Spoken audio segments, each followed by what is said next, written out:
Hey, what's the deal, YouTube? It's your girl, Miss Honey.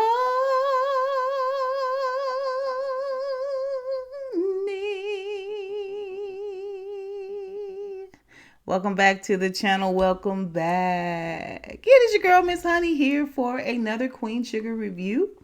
Our final Queen Sugar review for season 6. This is the season finale for Queen Sugar.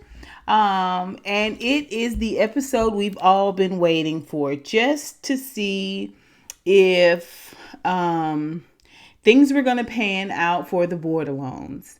Let me just go ahead and give you the look that will say it all.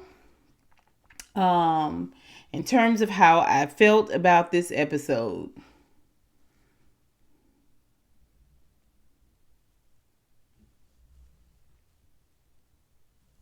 Like, oh my gosh, I was so microwaved. And news dropped today that we will get a final season of Queen Sugar. Season 7 will be the final season for Queen Sugar. And as hard as that is to hear, I'm actually quite excited about it because it's just not the same. It's just not as good as it was the last 5 seasons. And I'd like to think the pandemic had a lot to do with that. I also think it was one of my dear sweet subscribers let me know that they have new writers. So remember the past 5 seasons, they had different writers. It had a bunch of writers, and each writer got like an episode. I feel like I'm saying writers when I'm saying writers. Got a different episode. And it was just a little bit more interesting. I think there was a bit of competition. And so each episode for the last past 5 seasons just got better and better and better and better and better. Juicier and juicier, right? Like the depth of the storylines was just really great. In this season, you can tell that they didn't have, trying to get my glasses around my braids, the wardrobe people, the styling just wasn't there. Even the music was good, but I don't know. It just wasn't Queen Sugar good. Let me just say that. But still, we were grateful for season 6. It gave us something to do while we're in this panacea. So yeah, so let's do what we do. We have had 10 episodes where we have read off the titles. This is 9 episodes where we've read off the titles. This is the 10th and final. I think someone did tell me that the titles were stanzas in a poem. But if starting with episode 1, if you could enter their dreaming and dream with them deeply, you would come back different to a different day, moving so easily through that common depth, or maybe just stay there. They would bloom and welcome you. All those brothers and sisters tossing in the meadows, and you would be one of them. So I think it is referencing the whole I forgot I hate that. It seems, anyway, I forgot the name of the massacre that happened. I almost called it. Anyway, it'll come to me. So yeah, this is episode 10 final. We also got Blue for this season. This for this episode. This is his last season with the show. So we won't see Blue at all next year, I don't think, unless they've already shot his scenes for next year. It's not coming back until summer 2022. So yeah. Fingers crossed that season 7 is giving all that it's supposed to give. I'm going to try my best to be as positive through this review as possible. Mostly because I know how much my subbies are just so positive. Pacino. Oh, Pacino. Oh, you in Paris. I don't know. Y'all just so sweet, so tenderhearted. So I'm doing this positively for you. Uh anyway. So in within the first 6 minutes.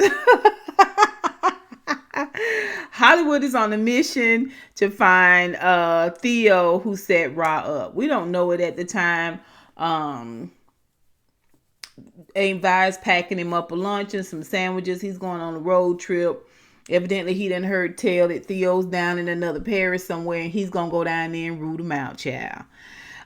Nova, it brings to Ralph Angel and Charley finally what she has found, that the bones on the land go back to 1887. They were all a part of this. I almost called it. It's not Tupelo. Thibodeau. It's not Thibodeau. It'll come to me. You guys know my brain is 51 years old. So some things are just, they're in there. They're just drunk and bumping into walls and stuff in there. Anyway, it was this horrible massacre because a lot of the farmers wanted to unionize, and the white folks came in and torched the land and massacred and killed them all and buried them on the land, buried the bodies on the land. And so they have this whole discussion. I mean, here's Charley, season 1, season 2, season 3 Charley we've been waiting on. And Charley is just like, this is what we're gonna do. Billy's working to get her firm to represent the farmers. All of the farmers except Cordell has decided to put their money towards this co-op and buy this small property, bid against the Landrys and buy this small property. And Charley's got this idea that they can somehow leverage. And then we get season 1, season 2, season 3, season 4, Nova, right? And Nova says, this is what we're going to do. I believe that if we can get a landmark designation for this property, we can shut it down. There's no way they can take our land. I was like, oh, is that you, season 3 Nova? Season 2 Nova, is that you? The tenacity. Okay. Right to the 10th episode. Now we get to see teeth. Now we get to see some teeth. Right? Okay. So,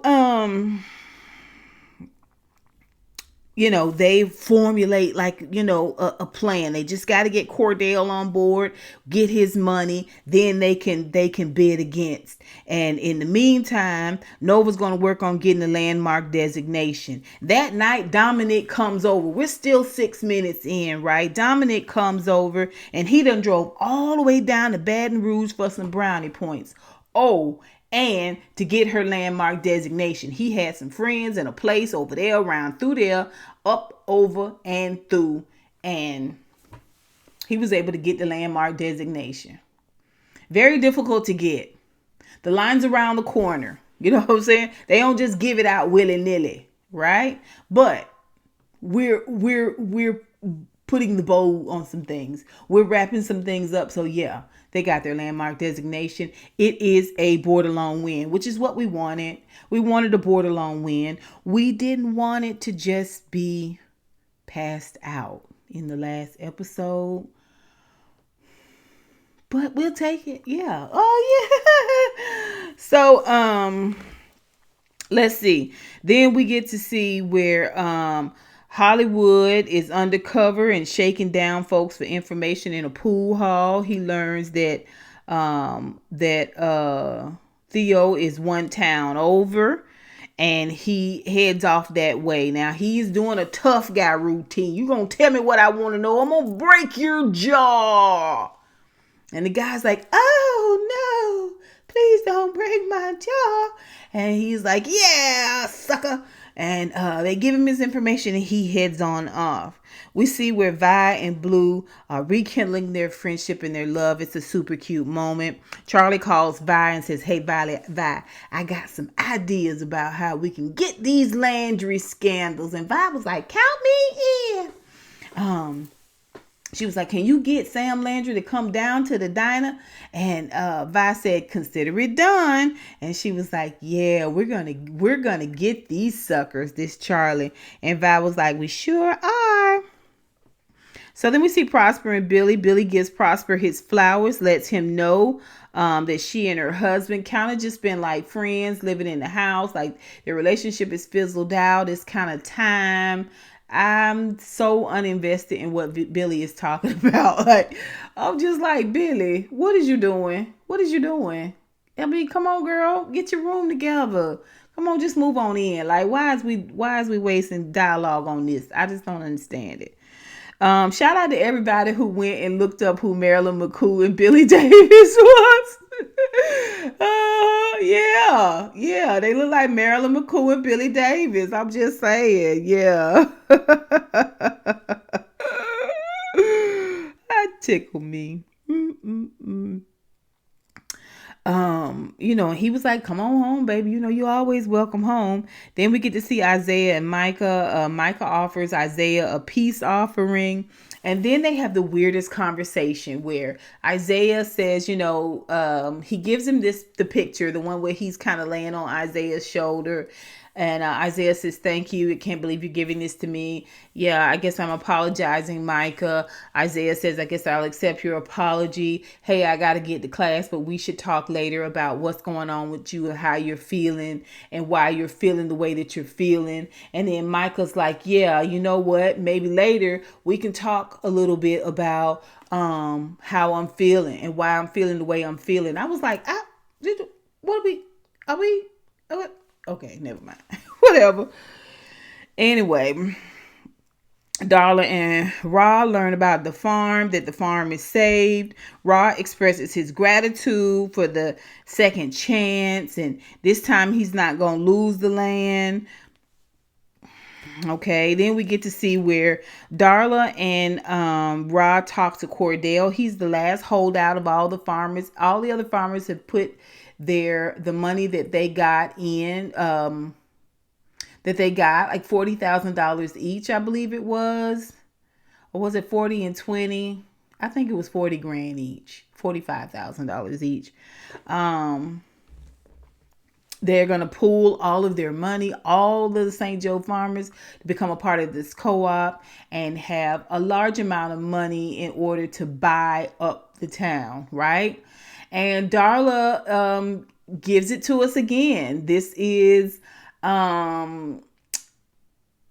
so far the third time this season that she has been super, super instrumental in stepping up and not being that same old mousy Darla. Like, she is coming with the brain power, right? And the tenacity. It is her conversation with Cordell that gets him to finally give that check over, right? She tells him, you can keep that money and make it for this harvest, make it for this year. She says, but what about the year after and the year after? Year after you pool your money, you set yourself up for legacy money. And legacy money don't end, basically, is what she's saying. She sold him on it, and he decided to give the check up, which I thought was super, super brave. I can definitely see where Cordell's coming from, even though he's been a big naysayer throughout the entire series. I can still see how difficult it would be to give up that bird in the hand for two in the bush, especially when if you're let down and you lose that money, it's going to be devastating. It's going to be devastating financially, but trust wise, it's just going to completely shatter any measure of trust you have. You know what I mean? Like, I can see he really wants it to work, but at the same time, he is just like, please don't please don't dig me over. Please don't dig me over on my money in this opportunity. Please, please. And Darla was like, this is good. It still was feeling a little Ponzi-ish, but it's a wonderful idea. It's a great, great, great move. But at the same time, I was just like, oh, I get it. I can relate to Cordell in this moment. Right? So then we get to see Prosper and Billy again. And she's talking about Vince is a good man. We learned that she's not even married to Vince. Like, she's just living in the house with Vince. They're really setting Billy up to come back for season 7. So basically, Billy's in for season 7. Okay. Prosper does a beautiful job encouraging her. He does a beautiful job talking to her about maybe she's a runner. Vince says she's a runner. Maybe she's a runner because of what happened to her there. They keep referencing that. Again, she was attacked there, but she was not, I guess, I don't know. I just feel like they're putting a lot on it. They're just trying to really create a moment for Billy that I'm just not, I don't know. Anyway, let's just move on. He tells her once again that she's got a room there. She's got a place there. This way you know what I'm saying? I got you, boo. Whatever you decide to do. It's a good moment. They've just grown so very, very close. It's good for Prosper. It's good for Billy. It's good for the Bordelons because Billy has just fallen right in with getting her firm on board and handling a lot of the administrative stuff that the farmers need. Prosper was one of the first ones to give over his money towards the co-op. He really believes in it and he co-signed it. I would have liked to see Prosper talk a little bit more about the co-op situation. It's almost like they're phasing Prosper to the back a little bit though. So yeah. Hollywood's at the bar and he's waiting on Theo to come in. This whole exchange between he and this bartender guy.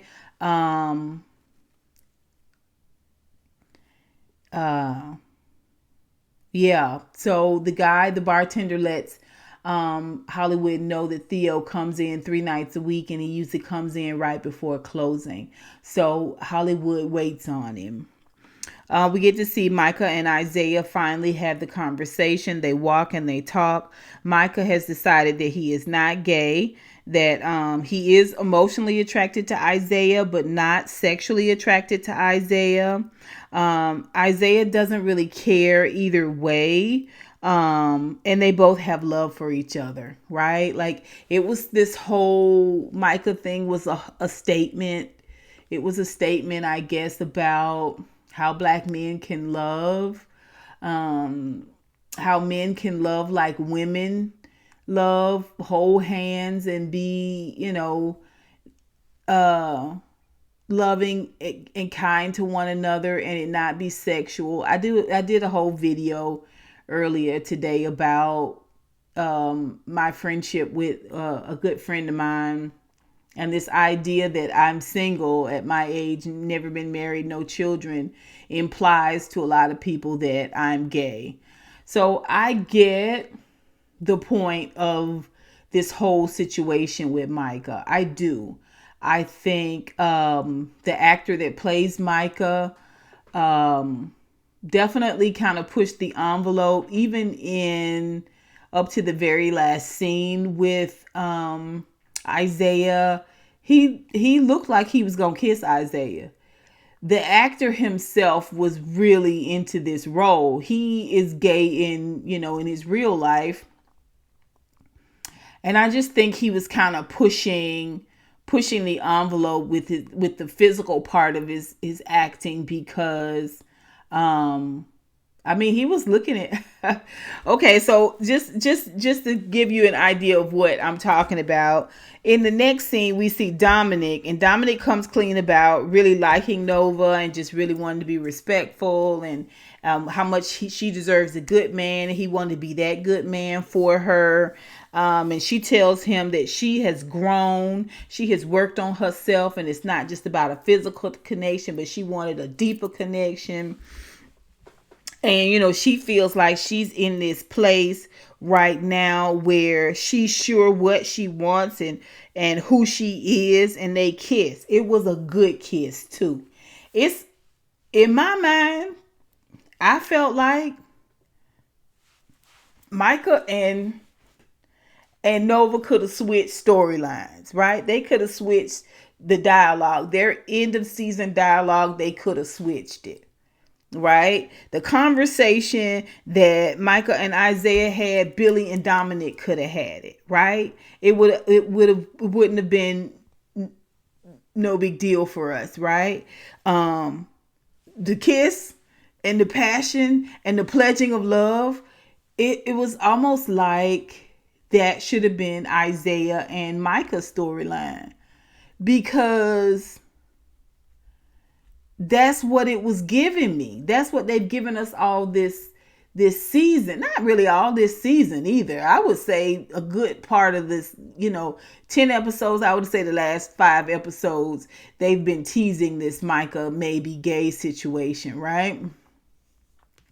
And then up to the very moment he says, yeah, well, I don't think I'm gay, he's looking at this dude lovingly, longingly. There's no reason that he shouldn't have had the same ending with Isaiah that Nova had with Dominic. It's like at the last minute they were like, you know what, we're gonna switcheroo on them.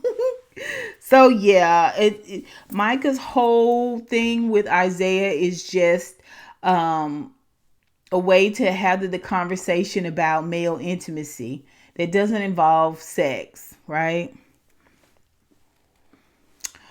So I guess they just looking at each other longingly, but not sexually.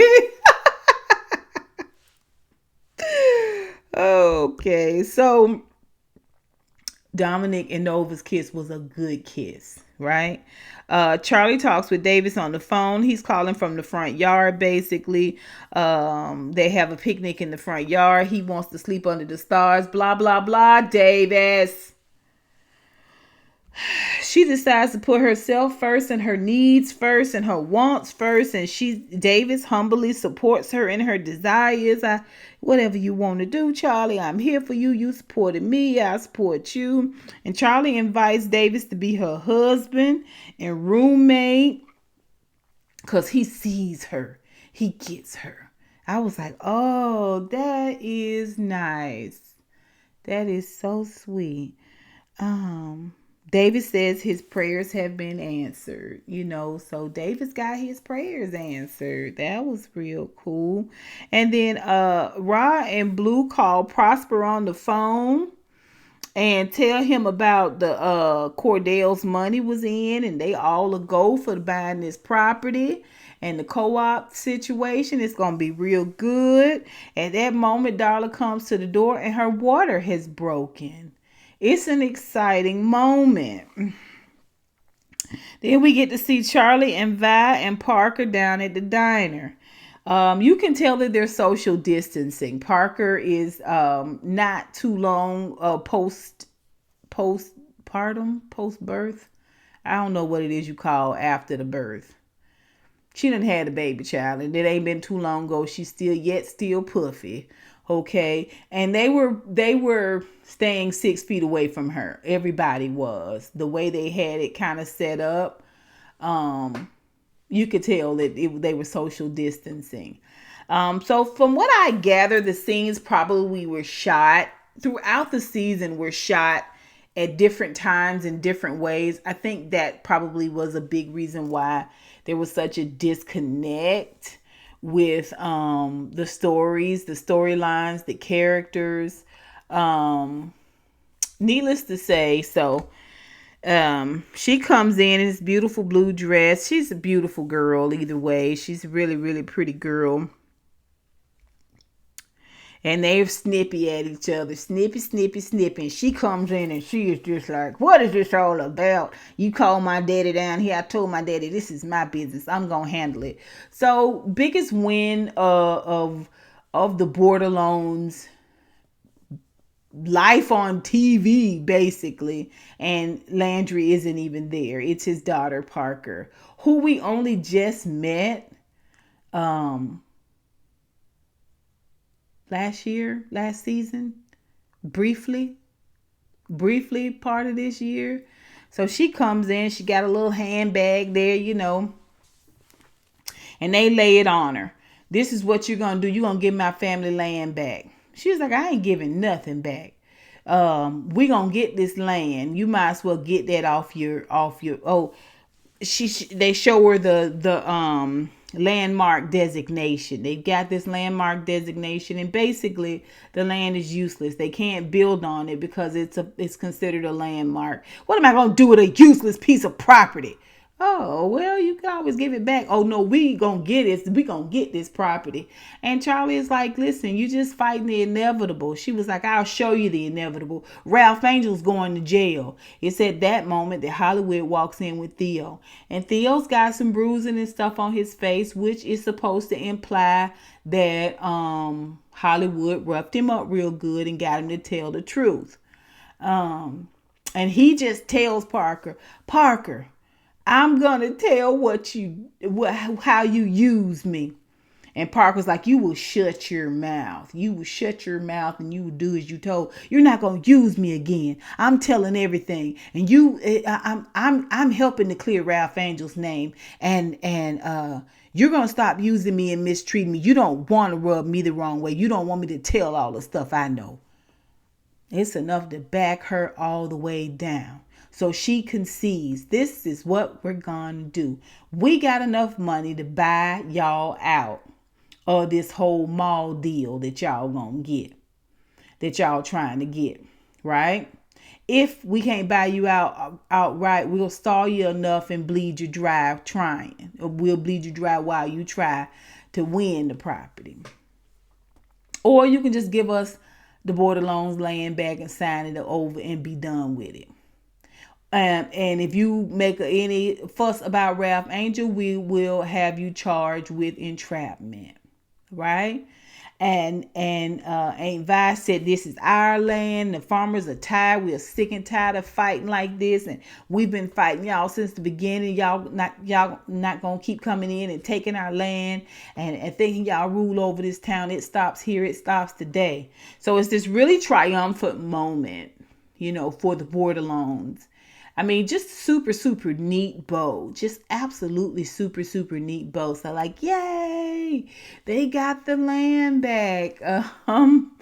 It's so great. Yeah, it's great. Yeah. And so Parker's like, you win. Storms out. So, Theo leaves. Takes his bruises and he leaves. We go back to the farm, and Darla is in full on labor. The doula can't get there. She's on the speakerphone. I'm like, do you still have to still pay her? Is she calling through speakerphone? Darla's gonna have the baby in the bathtub. They call Prosper and Billy over to help. Blue is there. He wants to help. The best scene to me, I know a lot of people probably feel like it was the Parker scene, but for me, it was the Ra and Darla scene where he's supporting her, and she's breathing heavy, and her hair is starting to draw up because she's sweating in her head, and he's rocking her, and she's gonna have that baby right there, and she looks at him and she says, let's go to the bathtub. Our baby wants to meet us. Our daughter wants to meet us right now. And then they walk, crab walk to the to the bathtub, and the episode ends like that. We don't get to meet the baby. Um, but it wasn't a dream. This whole season actually really happened.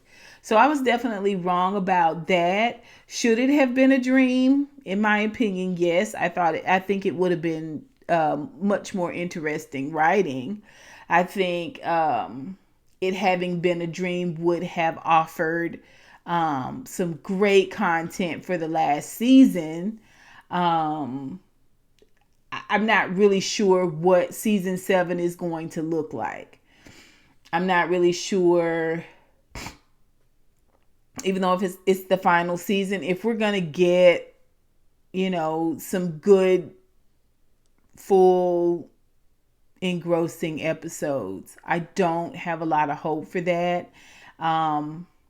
It just kind of feels like this show was over season 5. I think the motivation is there. I just don't know if the emotional investment is there for this show anymore. He got the land back. That was good. It was a win for the Bordelons. That's pretty good. They're going to have a new baby. I just think next season, everybody's going to be a little bit older. We're probably going to come in on Charley and Davis being married. Blue's going to be 35. Oh, goodness. The baby's going to be like 6, you know what I'm saying? Blue's going to be like graduating high school, and he's going to be like a different kid altogether. It's not going to be the same Blue that we know. I don't know. Darla's going to be pregnant. I just think that's the only way they can make it really interesting for us, is to just accelerate it. But yeah, that's season 6 of Queen Sugar. Again, next season is going to be our last season. What did you guys think about this season? What did you guys think about this episode? Did they jump the shark? We did get some wins. I don't know. I don't mean to be ungrateful. I've been saying we need to get wins. We need to get some Bordelon wins. I don't know. It's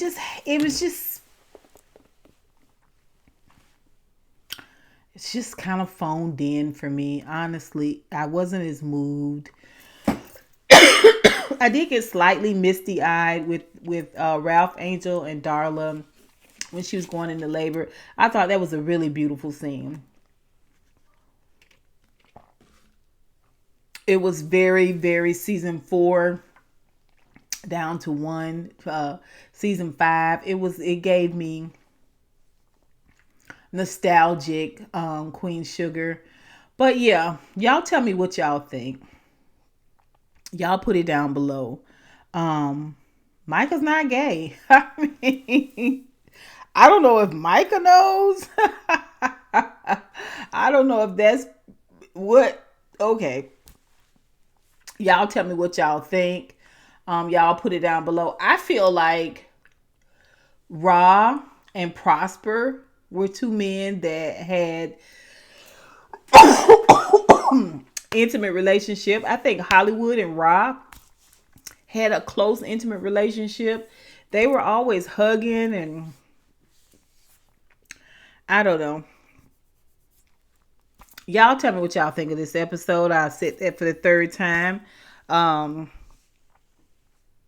Yeah, until next time, honeybees. Mwah, mwah, mwah.